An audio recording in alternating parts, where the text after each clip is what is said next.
All right, Shalom. Before I start, I'm going to give all praises to Yahweh, Bahashem, Yahushai, Bahashem, Rachach, the honors to the elders and apostles, Great Millstone, peace, blessings, and salutations to all the elect Akim. Walk Wathium, learning, teaching, truth, and sincerity. And this is going to be another video through the Spirit. And this is going to be, straight up spoiler, off top, off rip, dealing with this movie without remorse with Michael B. Jordan, but relaying it unto today's time, because here it is. We have this ordeal going on in the Middle East, with the rats throwing hot rocks at the camel jockeys, and the camel jockeys just trying to get their hands on anything that they can to throw back in the process. All right, and when you look around, this man Esau Edom, what he loves to do is always paint himself as the hero and paint an enemy, and he will use any tactic available, even creating false flag events. He will always make sure to set himself up as the good guy so he can get over on his enemies. He can't just say, hey, I don't like you, let's go to war, I want to take you down. He always wants to set up some sort of little narrative. Here it is, think logically, what small little group of people would want to, or would think it's a good idea to go up against a powerful conglomerate, as that nation over there, knowing who its main ally is. All right, so there's always some BS in the mix somewhere, but we're going to be dealing with this movie. I watched it recently. I meant to do this video on it after I watched it, but I probably passed the fuck out. All right, I'm going to be spoiling it, y'all. I'm going to get some scriptures to show you, just getting examples how people will use false narratives for their benefit, and the main perpetrator of that in this world is Esau Edom. All right, that whole 9/11 ordeal. All right, so we're gonna come down, and if you haven't watched the movie already, you can stop and go watch it. But we're gonna be reading some of the paragraphs. This is off this website dealing with that movie. All right, so just a quick rundown. We have the main character, Michael B. Jordan. He's a member of the American military. All right, his wife ends up getting killed, his homies end up getting killed, so he goes on a revenge mission, and that's what he thought. All right, so we're going to read. It says, throughout much of Without Remorse, viewers think that they're watching a simple revenge movie. At the top of the film, John led his team of Navy SEALs on a mission to Syria on the pretext that they were rooting out Syrian sanctioned murderers and thugs, who they really left dead, however, were Russian spies. Afterward, every member of Kelly's team was murdered, seemingly by Russian agents, as was John's wife and unborn daughter, who were executed while Pam, his wife, slept. All right, so, John, he was in the Middle East. They thought that they were going to be killing some Ishmaelites, but apparently it was actually Russians. All right, and so the Russians came and did what? All right, so when you come and read, so basically the Russians came to America, they came and tagged his homies, and they came and killed his wife while she slept. All right, so you read down. It says, however, the big plot twist of Without Remorse is that Rykov was not a Russian asset. He was an American one. So the main villain of the story, here it is, his friends and his family gets killed. He learns about a Russian man named Rykov, who he's like, okay, this guy's responsible for doing that. I got to go find this fucker. And so he finds him, and guess what? The dude is actually an American. It says, when John, Naval Officer Karen Greer, and CIA agent Robert Ritter track Rykov to a Russian apartment, they discover the whole movie has been an elaborate ruse played at the expense of American intelligence and soon the public. John and his family were just collateral damage. All right, so when they get there to the guy, they come to find out that this is all a big sham, that the dude Rykov is actually an American, and that this is a big setup. All right, and so we'll come down some more. All right, I just want to, I'm getting this for a reason. All right, Salaki, let me see. Okay, right here. Let me see. I'll start this paragraph right here. It says, this plan was executed on the assumption that an international incident would be created when it reached the press that American soldiers were killed on Russian soil while performing an illegal operation, which itself would be seen by the American public as retaliation for the illegal operation on American soil that killed John's wife. So basically, come to find out, John, the main character, he ends up taking a guy hostage towards the end of the movie, he realizes that he was just a pawn that was used to start World War III.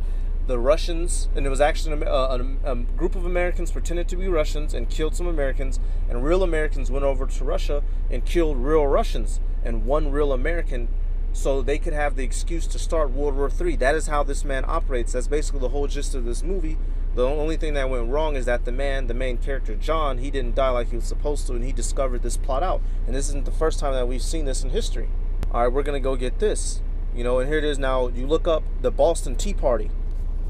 For y'all that heard about it in school. It says, yes, the Tea Party protesters dressed as Indians, but not convincingly. The Sons of Liberty famous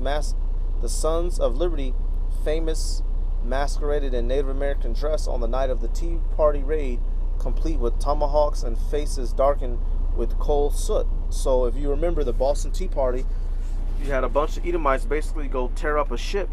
They dressed it up as Gad and Reuben. You know, so it wasn't us, it was Gad and it was some Indians that came and did the wild act. And you know, then they call it a Boston Tea Party. When Esau Edom does wickedness, they give it cute names. But if you steal a Snicker, you doing 25 to life. All right, so let me get this scripture real quick just to show you an example. 1 Maccabees 12:27. It says, "Wherefore, so soon as the sun was down, Jonathan commanded his men to watch and to be in arms, that all the night long they might be ready to fight. Also he sent forth sentinels round about the host." So you have in the book of Maccabees, you have the Israelites, all right, under Jonathan, the brother of Judas. They were warned with the enemy, all right, and he has sent some scouts out against the enemy. It says, "But when the adversaries heard that Jonathan and his men were ready for battle, they feared and trembled in their hearts, and they kindled fires in their camp. Howbeit Jonathan and his company knew it not till the morning, for they saw the lights burning. Then Jonathan pursued after them, but overtook them not, for they were gone over the river Eleutheris." All right, so here you have these heathen. They were set up in a camp against Jonathan and the other Israelite warriors, the Maccabees. Now, when they knew that war was coming their way, they set up candles, torches. You know, basically they made it look like their camp was still inhabited, so they would have enough time to run and to flee. So by the time Jonathan got there, they was already long gone. And I'm just bringing this up to show you that, you know, this is not a new tactic. People have been using tactics such as disguise, such as straight up lying, you know, sending in you know, false operations for their own benefit, and this was one of them. These heathen made it look like that their camp was inhabited so they would have enough time to escape. So this man in today's time, hey, a lot of the events that we see on TV, y'all, this man, he's just an outright liar. This dude is just an outright liar, which is why he has to be removed from the authority seat. This man, well, now these people that they were fighting, it doesn't specify if they were Edomites or not, so I'm not going to say that, but these were heathens. We know that much. You know, but this is a common tactic that Esau Edom loves to adopt. Why? Because this is how he is. Let me see. All right, Salaki, y'all. Just getting this real quick. Psalms 58:3. It says, "The wicked are estranged from the womb.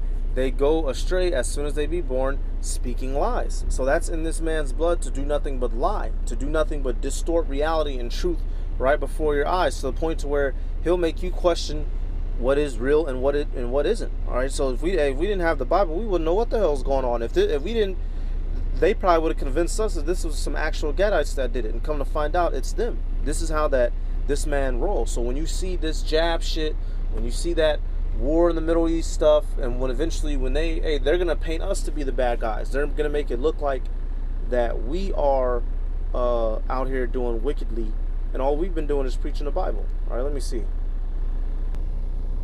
Acts chapter 18, we're going to start at verse 2. It says, "And found a certain Jew named Aquila, born in Pontus, lately come from Italy, with his wife Priscilla, because that Claudius had commanded all the Jews to depart from Rome, and came unto them."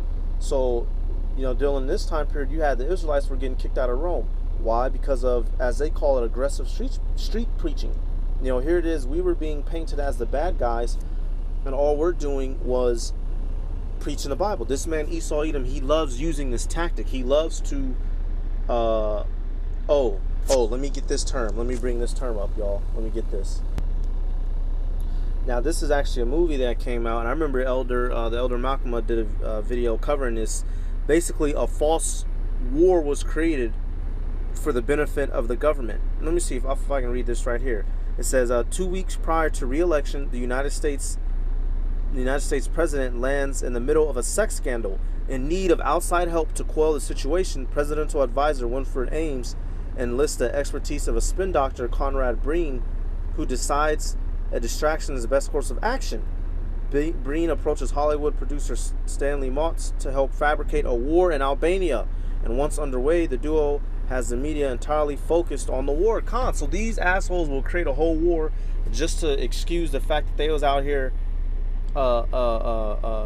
doing, they was out here stepping outside of their wife. Let them tell it. That's the type of group of, that's what this man is willing to do. All right, wag the dog. Now we're going to type in wag the dog meaning. It says wag the dog is in politics the act of creating a diversion from a damaging issue. The phrase originates in the issue, a dog is smaller than its tail, but if the tail were smarter, then it would wag the dog. Damn. Hey, that's funny. If the tail was smarter, it would wag the dog. And that's, so this man, and what is he truly trying to disguise from? He's trying to disguise everybody on planet Earth from the fact that he is the wicked, and his destiny is what? To be destroyed. That's what ultimately this man is trying. That's why he didn't want us teaching anymore in Rome. That's why he doesn't want us on the highways and byways. That's why he's going to come out with this mark of the beast, the RFID chip, and those who don't take it will be under the threat of death. That's why he took our heritage and, erased it from us.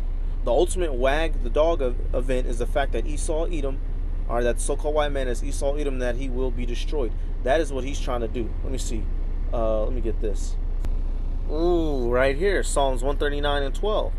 It says, yeah, the darkness hideth not from thee, but the night shineth as the day. The darkness and the light are both alike to thee. So that's how great Yahweh Bashim Yahweh Shai's power is. You can't hide from Yahweh Bashim Yahweh Shai. So this man, he has tried to make it look like he's all in the good and he's all in the clear, but he's not. All right, he's not. Let me see if I can get this out of the Apocrypha. We found this dude out. So all of this has been for nothing. All this lying and stealing and killing has all been for nothing. Let me see if I can get it. Yeah, right here, Sirach 23:18. All right, it says. Let me see. All right, we got this.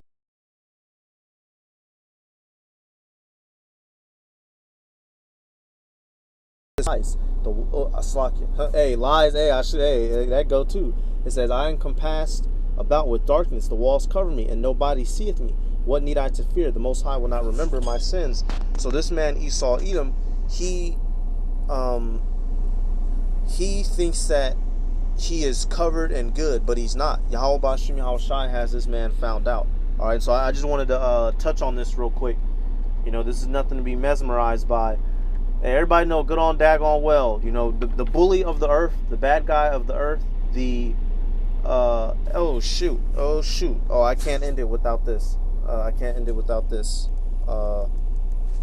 Sought out hidden. Yep, Obadiah. I knew I was missing something in Obadiah, y'all. Salakia. I knew I had to go to Obadiah. Obadiah 1:6. It says, how are the things of Esau searched out? How are his hidden things sought up? All the men of thy confederacy have brought thee even to the border. The men that were at peace with thee have deceived thee and prevailed against thee. They that eat thy bread have laid a wound under thee. There is none understanding in him. And that's the time period where we're at. This man has been sought out, all of his lies. So not only are these heathen going to get on his head, as this scripture tells you, but also our Messiah, Yahweh Shai HaMashiach, when he returns and gives this man a spray can of ass whooping. All right, so just a real quick video. I watched that movie. Was just looking at these events in the media. I wanted to cover on that. This man used lies to hide himself for a long time, and now he's been revealed.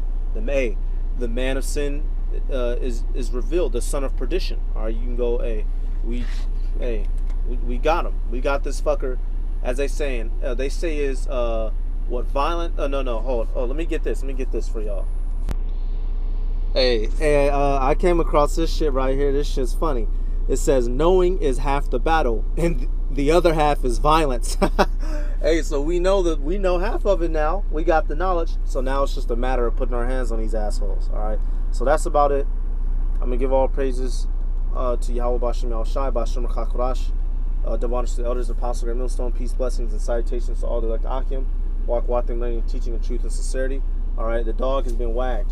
So that's about it. I'm gonna say Shalom.